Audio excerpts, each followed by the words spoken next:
Here we are at the famed Indianapolis Motor Speedway in Speedway, Indiana for the running of the Indiana 250 as we are approaching the end of the regular season in the Target Series. Soon the chasers will be determined. And as we look at our 42 car field, the starting lineup here at Indianapolis. On pole you have Kyle Hunter in the 18, who's outside is the one of Jay Jefferson. And third you have the 24, Joe Sandroj. Fourth is your points leader, Levi Shones. And Jason Smith Jr. rounds out the top five. Then sixth you have Tim Gary. Seventh is Joe Jefferson. TJ Henley almost won this race last season in eighth. Marcus Sachi in ninth, and Jay Gamet rounds out the top 10. The rest of the field goes Trey Rainey, and they got Derek Hamill in the 19. He had the points lead last race, lost it because of some issues with his car. Then you got Alexander Rowe and Max Anderson, he's up there in the points, along with Jake West and then Colton Yo. Patrick Smith, he's also up there in points, and then you got John Gambit, JT Hanley, and Isaac Nichols. Jeff Bright has 2 wins this season, and Alex Stewart, he's also up there in the point standings. So a lot of drivers up there in the point standings towards the front of the field. Then you got Michael Canto and Evan Hunter, Tyler Lyman and Justin Heath. Then Jason Larker and Brayson Collins, Jake Richardson and Jonathan Beeford, Jim Gamet and Riley Spurleytube, Jeff Samito, and they got Carter Friesen, Tim Randolph and Steve Larker, Robert Hernandez and Luke Rainey, Mason Hayward and Julius Anderson, and Cole Luigi and Eli Bright round out the field 42nd and 41st here today. That shouldn't really be an issue though, because track position does not mean much here at Indianapolis. As we now get on track side for the command. Gentlemen, start your engines.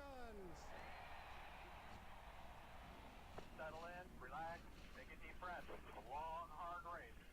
Gotta pace yourself. 42 cars fire up and roll off here at the Indianapolis Motor Speedway. Everyone wants to win here. It's a famed racetrack. You win here, you become basically a legend, or your name is put into the record books. You've won at Indianapolis Motor Speedway. And the last, I believe, 2 seasons, it's been a last lap pass for the win. Levi Shones won it in season number 2 on a last lap pass. Last season we had a last lap pass in turn number 4. So we're going to see another last lap pass here this season. It's been pretty close finishes those last 2 races. So Kyle Hunter on the front row, 2 is outside, Jay Jefferson the 1. A lot of these drivers up here at the front needing wins to get themselves into the chase. As the pace car is into pit road, 15 laps around this 2.5 mile square, rectangle, whatever you want to call it, more like a rectangle than a square. As they come down the front straightaway, green flag is in there. We're racing here at the Brickyard.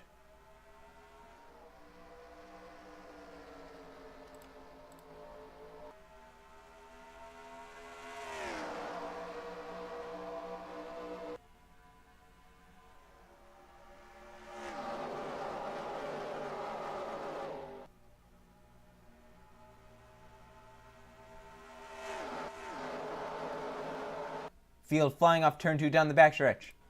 Kyle Hunter from the pole keeps the lead. Joe Sandroj to second as he was on the inside lane on the restart. Inside big thing here at Indianapolis as he's bound for the race lead now. Sandroj to the inside, Kyle Hunter as they'll come off of turn number 3 for the first time here. Who's going to lead lap 1 in the Indiana 250? Trying to lead lap 1 at the Brickyard. To the inside, that's the 40, Jason Smith Jr. That white number 40 to the stripe, they will come. It's going to be to the stripe. Sandrovich to lead it by about half a car length. But he has the 40 car to his inside, and the 40 has more draft. Has Joe Jefferson and Marcus Sachi behind. Jefferson might make it to the bottom lane now. He does. Number 31 car, he has Sachi behind him. Good friend there. In fact, all of really the Jeffersons did well, and then Jefferson's friend, Marcus Sachi, all qualified within the top 10, I believe. So good runs for those guys. And as Joe Jefferson gets pushed to the lead by Marcus Sachi, but can Sachi get to the inside into 3 and then into 4 is the question. Looks like Sachi does have a little bit of a peak underneath Joe Jefferson as they will hit turn 4. Derek Hamill behind. You know how badly he wants to win this race. Had a freak accident happen. If that didn't happen, he probably could have kept the points there, or at least been closer to it, as he came into the day the points lead was running in the top 10 at the time of his issue. Oh, I believe the 31, Joe Jefferson, is off pace. He pulls high. Yeah, let's hope he keeps it. Oh! Trying to get around him, and look at the standstill that happened right there because of Joe Jefferson coming down across the track. Yeah, a lot of drivers right here not going to be too happy with Joe Jefferson. See, these guys got slowed down to about 90 miles an hour, and it allows the front 4 to break away with Marcus Sachi in the race lead, Derek Hamill in second. So 4 cars break away, they got a big pack behind from about 5th to, let's wager, about 30th. And then the rest of these guys back here that just got hurt because Joe Jefferson pulled across the racetrack. Bow side by side to the stripe. I think Derek Hamlin actually led that lap. He does. He steals that. He gets 5 bonus points towards the championship. So if he doesn't win this race, he gets 5 bonus points there for leading that lap. That could definitely help him. Here comes Max Anderson now to the bottom lane, number 50 car. They come off of 2 down the backstretch.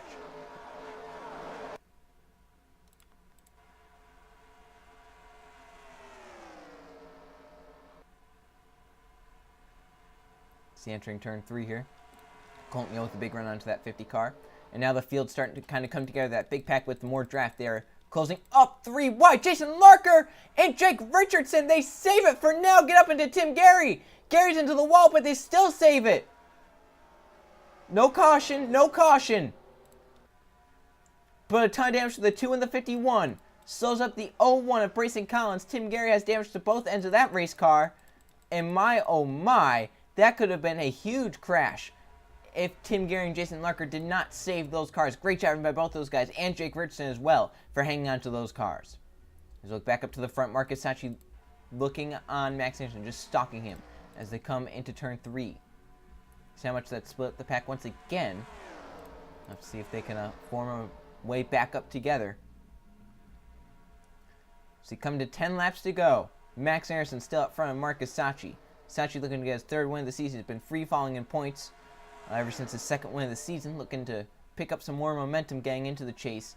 And with a good run here at Indianapolis, or possibly a win. And that guy behind him in the 7 car, Isaac Nichols, he has his teammate in the 5, Jeff Bright. Bright has 2 wins this season. Nichols needs a win to get into the chase. He's in the top 20 in points, so he would definitely get in with 1 victory. So he's hoping that he can steal a victory here in some of the next few races, because there are a ton of races still in the Target Series before the chase.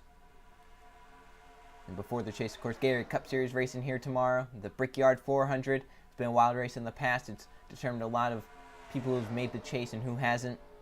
It's going to be wild to see how that race goes compared to this one and basically any other race this season. So that's tomorrow from Indianapolis. So you got Marcus Hachi leading 2 Junior Motorsports cars. Then you got Alexander Rowe in the 4th position. Then you got Jay Gammett, Levi Shulton. Jay Jefferson has found his way back down to the bottom lane. I don't know if Joe Jefferson, he's still on pit road. I was wondering if they had maybe diagnosed an issue on the 31 car, if it was terminal, but it could possibly just be something with a tire issue or something. We'll have to wait and hear confirmation from that 31 team. I'm surprised Nichols hasn't made the move quite yet. Maybe he feels comfortable with Jeff Bright there in the 5. He possibly knows Bright doesn't want to make the move on the 7 car, and that if the 36 makes a move, it's going to be on the 5, and then Nichols can come down, possibly make the move on Sachi once the 36 makes a move on the 5. I don't know if that's quite what he's thinking, but it could be a big guess, because those two are obviously teammates. Jeff Bright's in the chase, and you want as many of your teammates in the chase as you can get, but when it comes down to the end of this race and both of your drivers have a shot to win, I don't know if you can say, hey, let the 7 car win. That's just not the nature of racing.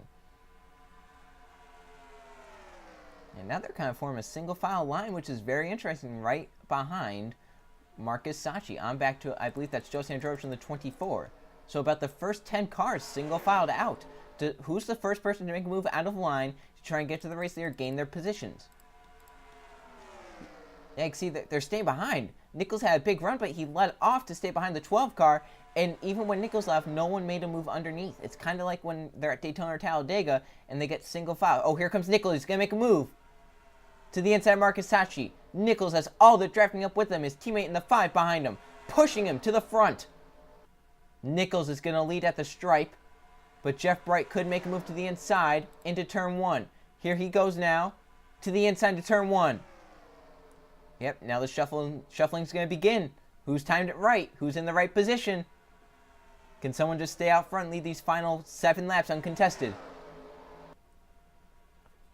36 of Alexander Rowe picking to the bottom. Joe Jefferson is still laps down, so no diagnosis there on the 31 car. It's going to be about, I'll say, 15 cars, 16 cars that have a shot at the victory. 16, 17, I would say. About 17 cars that have a shot at this victory. The rest of the field kind of slowed down because of the issue with the 51 and the 2, or the issue with the 31s. That's why a lot of those guys are off pace. Jay Gamma is taking the race lead. Points leader Levi Shulton's behind with 6 laps of racing to go. Jay Jefferson's there, looking for his first win of the season, trying to go home to the chase. Remember, Jay Jefferson made the Final 4 last season. He hasn't had much success in the number 1 Chevrolet this season. He has a guy that he was competing for with the championship last season, TJ Hanley, right behind him on his back bumper. And then you got Joe Sandroge, another guy who knows how to compete for championships. He finished second in the Target Series season number 1. In fact, that was the only season TJ Hanley has not finished second in the points. And that was when Sandrovich did it to Jeff Bright. So a lot of similarities up among the 3 of these front 5. And then you got Levi Schoenfeld leading the points lead right there in the second position. Does he make a move on Jake Gamber? Is he going to do what Isaac Nichols and Jeff Bright were doing, just lay back and wait? I believe there's another car on pit road. Jason Larker is on pit road, possibly with the damage, I imagine. So he got some pretty heavy damage from that. Schoens with the peak, your points leader. 1 here in season 2. Couldn't get it done right there. But we know he has a fast car. So if the caution comes out, the race is over. That's just something to keep an eye on in case the caution lights do, in fact, come on at some point in these final 5 laps. See right there, there's that second pack right there, and then the third pack even farther back.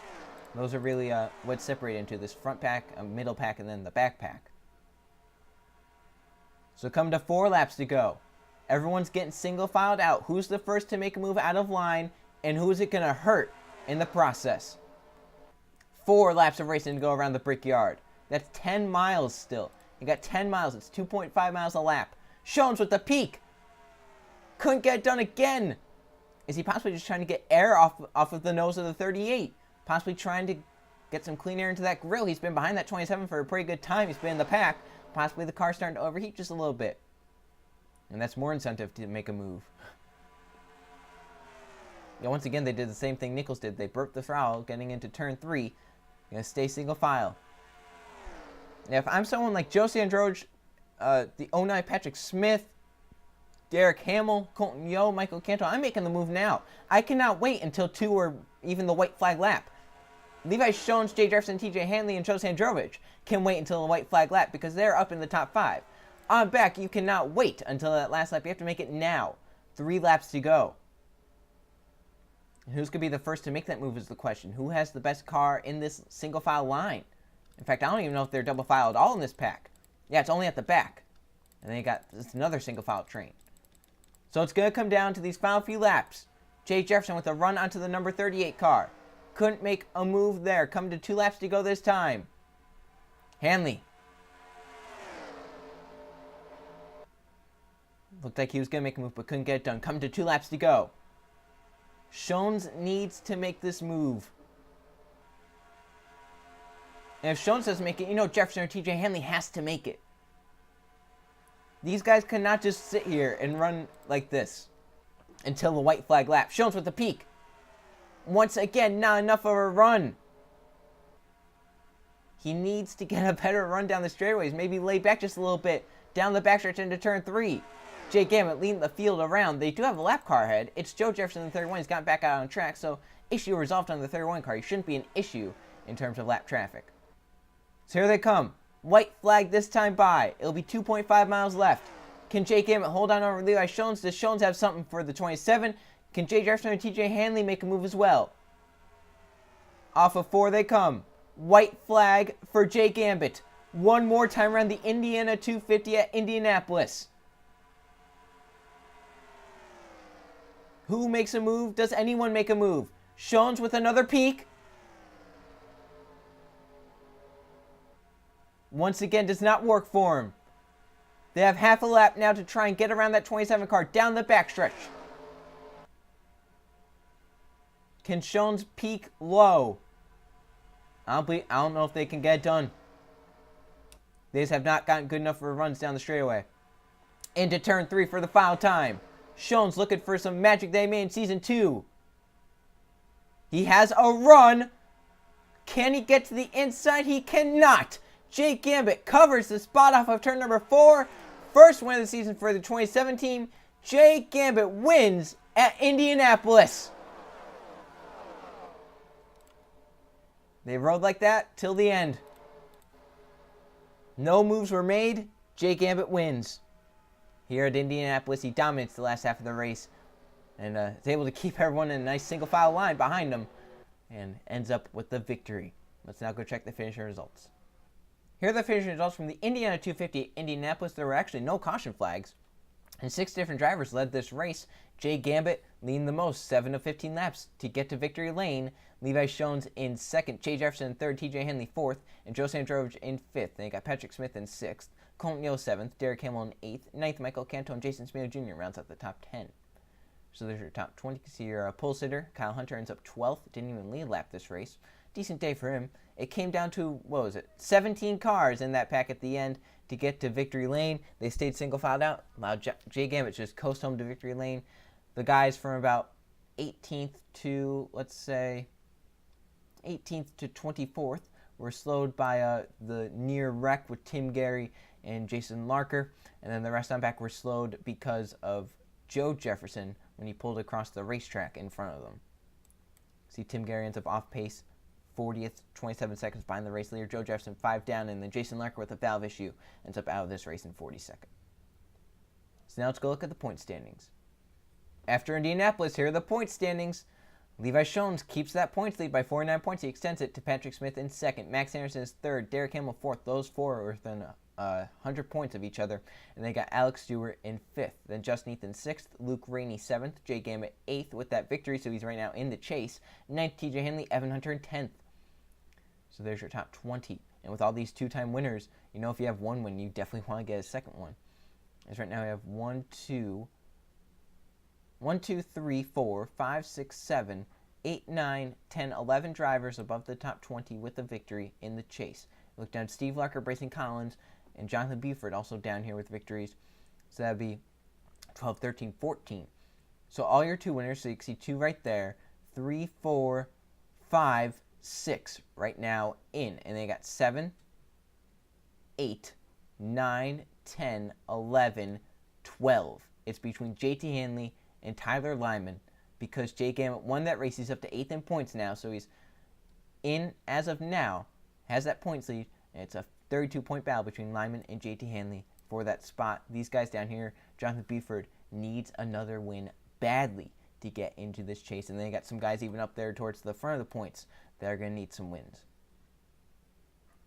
So the next race will be the Sharpie 300 at Bristol. See you guys then.